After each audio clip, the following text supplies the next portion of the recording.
China may actually be able to successfully export some of these AI services, and the resulting competition between Western and Chinese AI firms would have both commercial and strategic aspects. And in that sense, artificial intelligence is likely to be another area in which geopolitical tension between the West and China leads to global fracturing.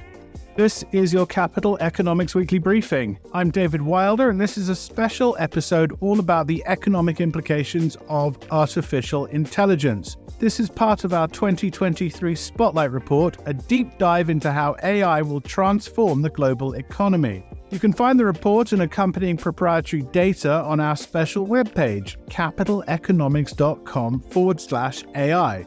Our last episode in this short series explained how AI is going to provide a massive productivity boost to economies, but also highlighted some downside risks. In this episode, we'll be hearing all about our AI Economic Impact Index, our unique ranking of economies by their ability to innovate, adopt, and adapt to AI technologies.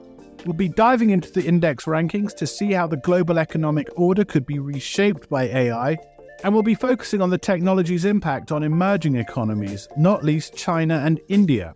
We're joined by Moneli Hall-Harris from our consulting division, who was a lead economist in building the index, and Deputy Chief EM Economist Shah, who co-authored our analysis of AI and the global economic order.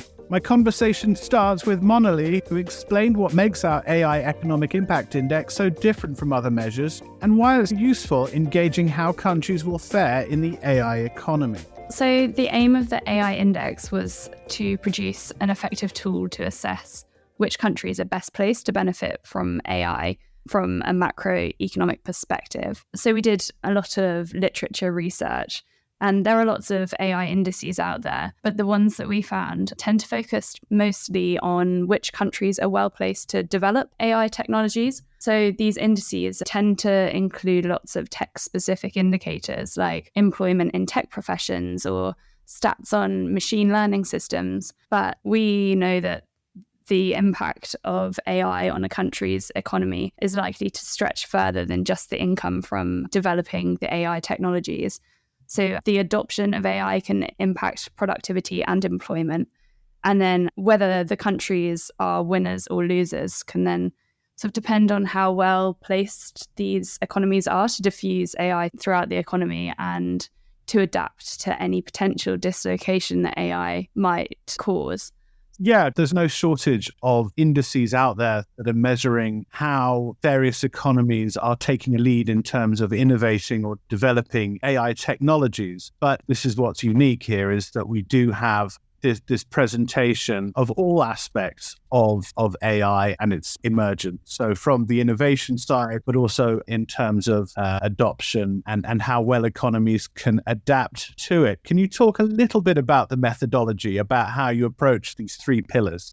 So we wanted to create an index that not only looked at the innovation aspect of AI, but also the broader macroeconomic implications of AI as well. So that's why we decided to cover the three main objectives through our pillars of the index, which are sort of looking at the innovation aspect, as well as the diffusion and adaptation potential for different countries. In terms of our methodology, well, given that we wanted to look at these sort of three pillars, we collected a range of indicators relevant to each of those pillars. In total, we collected 40 indicators across 33 countries. So that's a combination of major DMs and EMs. We then used a methodology called the distance to frontier that's also been used by the World Bank for compiling its indices. So essentially, you estimate the relative performance of the 33 countries on a given indicator, and you produce a score from 0 to 100, 100 being the best and 0 being the worst, and then where the different countries sit relative to that best and worst performance, you can produce a normalized score for those. So then you can take an average of these indicator scores to generate a pillar score, and then finally from that, producing an overall index score. And there's loads of surprising findings that you've come up with in your research. I mean, the index is fascinating to look at in terms of placement of the various countries, and some countries that are higher than you'd expect, and other countries that you would expect to be higher up on the list given their reputation as technology leaders, but perhaps not doing as well as you'd expect. We're going to be hearing from Shilan in a moment about some of those, but I wanted to ask you, as I say, loads of surprising findings. Were there any that jumped out at you? So I found it particularly interesting breaking down the index into different pillars. So, putting the US aside, which is streaks ahead, you can see that just because you're performing well on inventing AI might not necessarily mean you're going to be the best at diffusing it through the economy and being able to adapt to the dislocation that it might create. Just looking at our index results, so you have somewhere like Singapore, which ranks second overall on our index behind the US.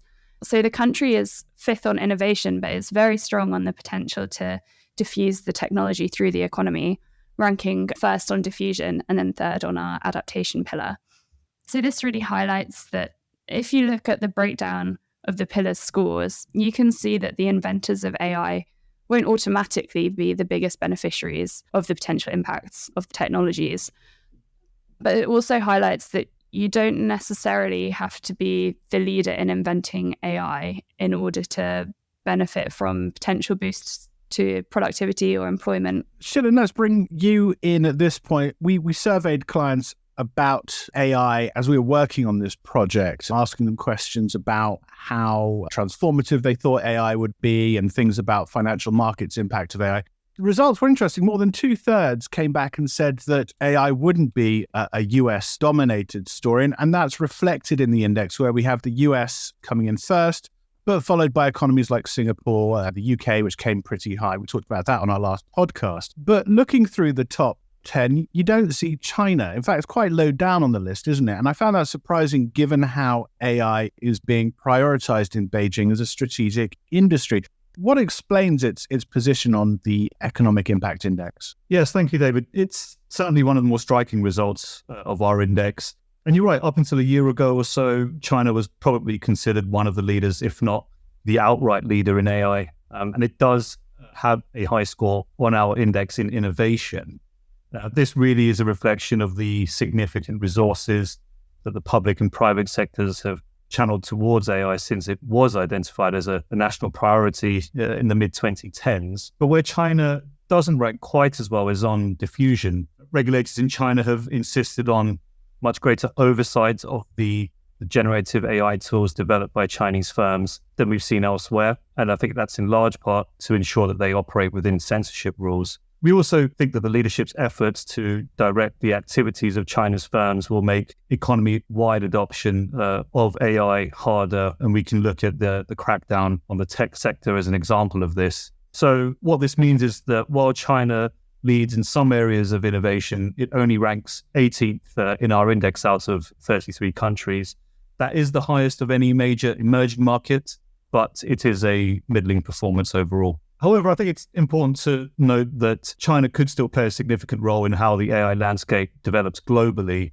Now, as happened with internet services, for example, China is walling off its domestic market and nurturing an independent ecosystem of AI providers. And I think unlike the early years of the internet, China may actually be able to successfully export some of these AI services, and the resulting competition between Western and Chinese AI firms would have both commercial and strategic aspects, given the concerns around the security implications of depending on AI technology.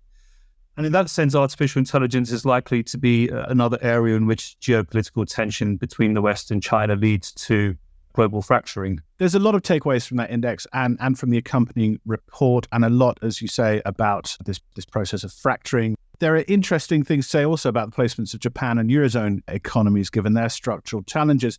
But I did want to look a bit more closely at AI and emerging markets, because we've done some really provocative analysis here. We've got this long-standing view that EM catch-up with developed economies has been slowing. Along comes the potential of generative AI. Talk a bit about what artificial intelligence means in the context of closing that income gap between DMs and EMs. Yeah, sure. I mean, if we leave aside the original Asian tiger economies, as well as China, which we've just discussed, most emerging markets rank lower than most developed markets in our index. That's perhaps not surprising. I mean, at the risk of oversimplifying, you have low dynamism in the private sector, smaller and less advanced IT sectors, relatively low investment into R&D, and the brain drain of top talent to richer economies. All of these factors will prevent EMs from being technological innovators, and it will also slow the diffusion of technology relative to richer economies. And I think when it comes to AI specifically, there are some other factors to consider as well. Many emerging market sovereigns and firms will be reluctant to implement large AI programs at the risk of being punished by the markets. Governments may therefore need to incentivize startups or rely on donor support. And I think another constraint is a lack of sufficiently skilled workers in the labor market. This could include workers who maintain AI systems and advise on how and where to use AI within individual businesses. And of course, it's also worth bearing in mind that many emerging markets are autocratic, and governments may be wary of widespread use of large language models, for example, due to censorship issues. Now, there is a more optimistic view of AI in emerging markets, and that's because what it does offer is a chance for low-income emerging markets to gain wide-scale access to services that have a material economic impact. And I think in some ways this has similarities with the mobile phone revolution in Africa and South Asia, for example. That helped massively in the early 2000s and 2010s.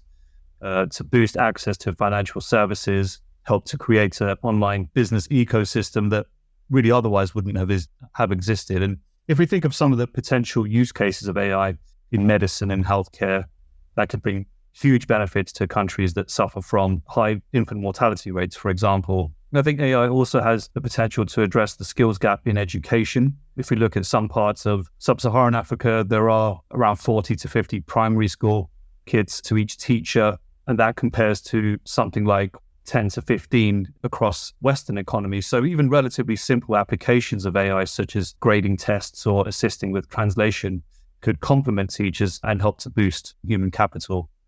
So what this means is it's far from a downbeat story for emerging markets, I think. But what we do think is that the AI revolution will make income convergence harder because richer economies are better equipped to deploy the technology on a wider scale. And when we're thinking about AI and EMs, it's not just about catching up and adapting to technological development, is it? I mean, AI is a clear and present danger to key industries which have done so much to deliver growth to some EMs. You highlight the BPO sector in the report, this whole outsourcing industry, places like the Philippines and India. How vulnerable is that sort of work in these economies? What will that mean for their growth rates? Yes, this really comes back to the point that we've made in previous podcasts that AI has the potential to lift productivity in services more so than it does in any other sector. Really the risk for countries that you just mentioned, India and the Philippines, as well as one or two others, is that Western firms paying for outsourcing services increasingly decide to do them in the cloud. Now, the first point to make really on this is that the BPO industry is smaller than is often assumed. It accounts for around 0.5% of total employment in India, about 1.5% in the Philippines. Now, its share of GDP is larger, around 6.5% to 7% in both countries, but it's not enormous. So in an extreme scenario where the BPO sector got completely wiped out over the next decade and workers and capital in that sector were left redundant rather than redeployed to other parts of the economy, we estimate that the direct hit to GDP growth would be around 0.8 percentage points per year in both countries. Now, all else equal, that would imply a drop in potential growth to about 5% in India and around 4.5% in the Philippines. So while it's detrimental to income convergence, economic growth would remain relatively robust.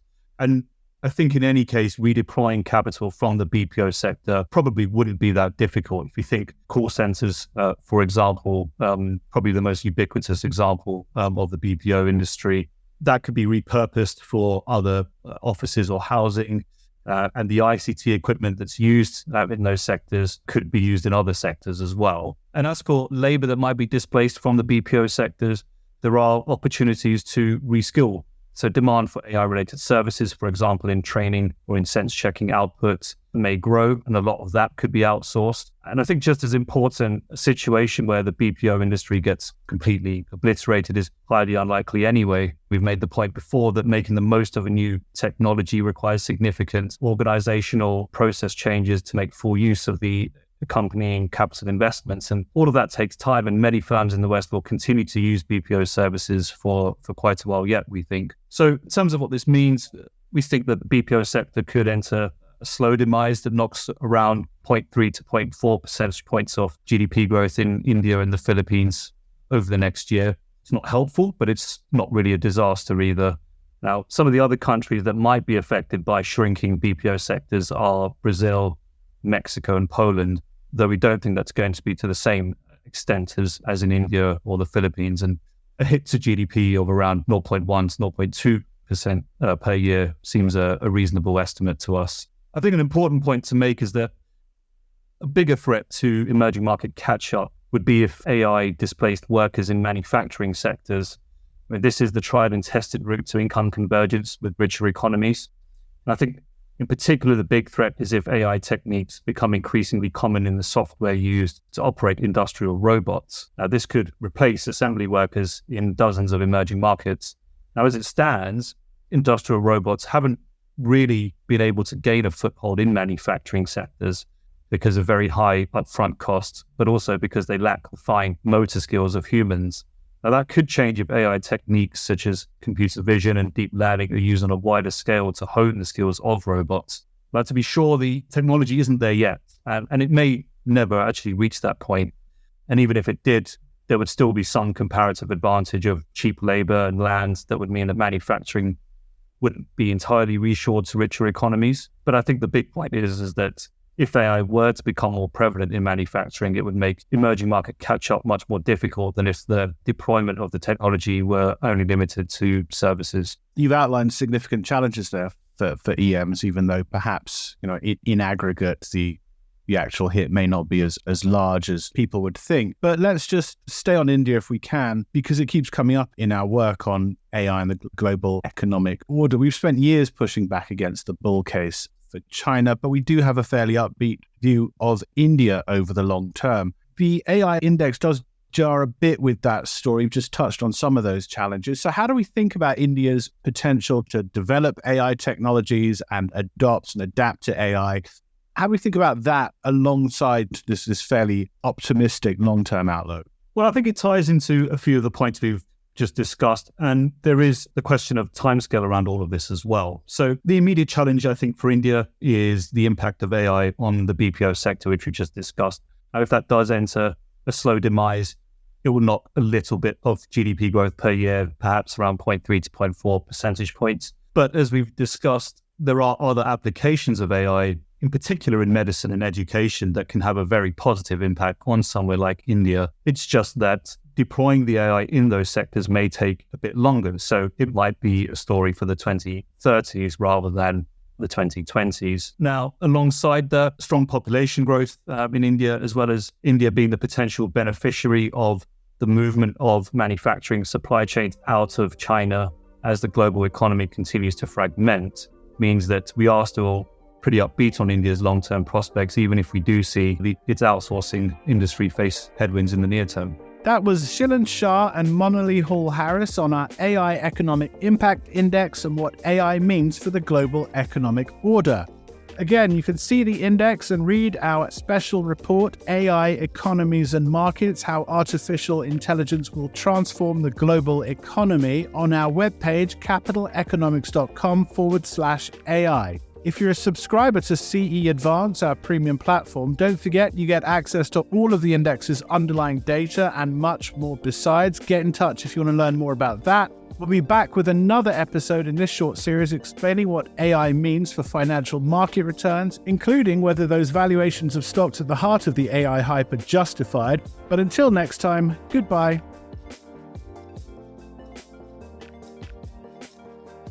Whilst this podcast is provided with all reasonable skill and care, it comprises the subjective views of our economists. Furthermore, these views are not opinions, nor do they constitute investment or financial advice, or are they guarantees or reassurances to the expected results of any investment products or outcome. You should seek your own specific advice in relation to questions you may have. We will have no liability to you in relation to this podcast whatsoever.